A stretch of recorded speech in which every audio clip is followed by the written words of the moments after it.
Hi, everybody. They're nice guys, Ron and Freddie, but it's all about development. Someone said that was required that they change some of the laws in Harrison, and to this extent, I believe not really. Look, I'm going to supply these two documents, and you can look at them at your leisure. I'm going to kind of go through them quickly because I can't have attention that long. This is August 16th. This is how they do things, first of all. And, this is I'm just going to go through a few points of this zoning change, the zoning changes, which determine ultimately how high things go or how big things are. Because developers, that's what they do. They push against the law, basically, up to get everything they can. It's their job. So on August 16th, which is a time when everyone is away, end of the summer, it's notably that time, they come out with this that they're going to change the building code. Okay. They say to better facilitate, blah, blah, blah. And you're going to have to go through these documents alone if you'd like. I'm sure you don't, but I just want to prove my point because someone said that they didn't believe me. I don't know my facts. This is what they're doing. If the elevation is 15 feet or more between the front and the rear of the property, they say you can go to the planning board for site plan approval, which may provide relief from the requirements of this chapter. So they're opening the door to go in 15 feet. To be honest with you, it looks like they looked at any open space in Harrison and contoured the law, to me, to contour the law to actually utilize any of it. In no case, this is what they're adding. The underlying stuff is what they're adding. In no case shall the lowest floor of the dwelling be more than 5 feet above the edge of the road at the center of the parcel frontage.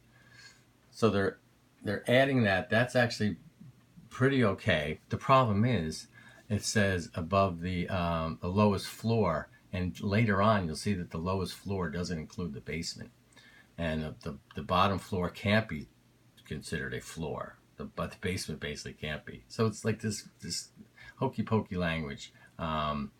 These are just highlights. Building height. The height of the residence in the B zone shall measure from the lowest floor to the midpoint of the roof. Since when do you need a calculator to figure the height of a house?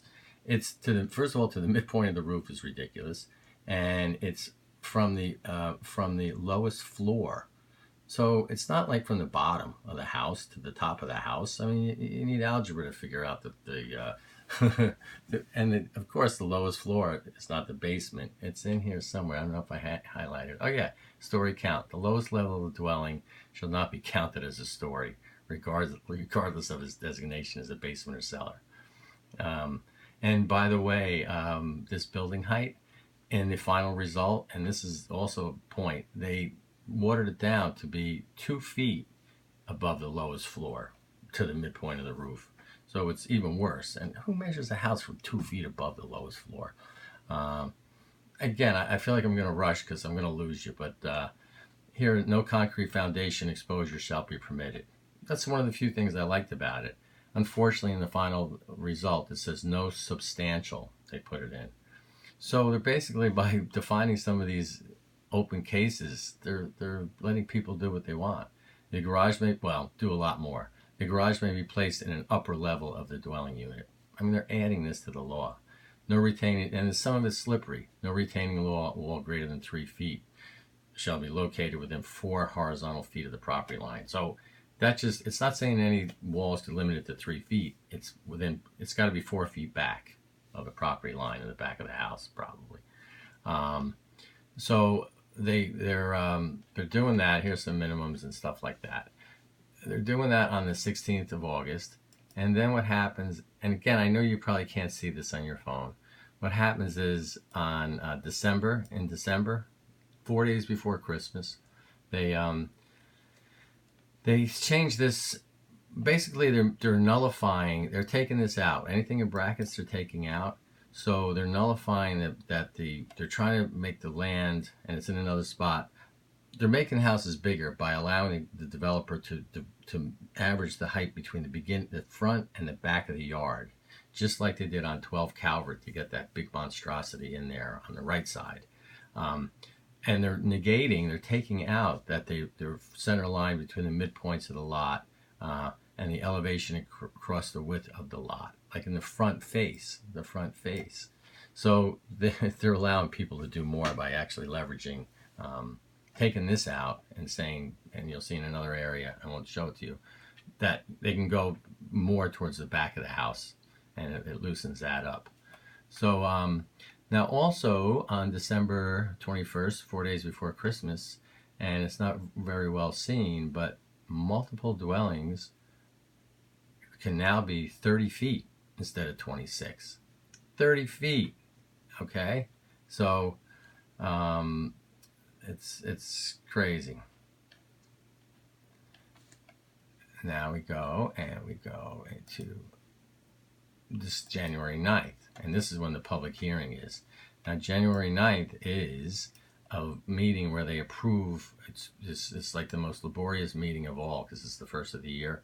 They're reappointing everybody, reappointing this, and they have to kind of say it all, reappoint.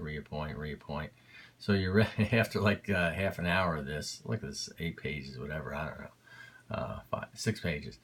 There's a public hearing entitled Fences and Walls, and to amend the residential district and table of dimensions, regulations, the modification of the residential zones. Somehow, it says entitled Fences and Walls, and then it's like and ba ba ba, so that includes everything there. And of course, they have the public hearing on first, like a little after New Year's, January 9th, and they approve it.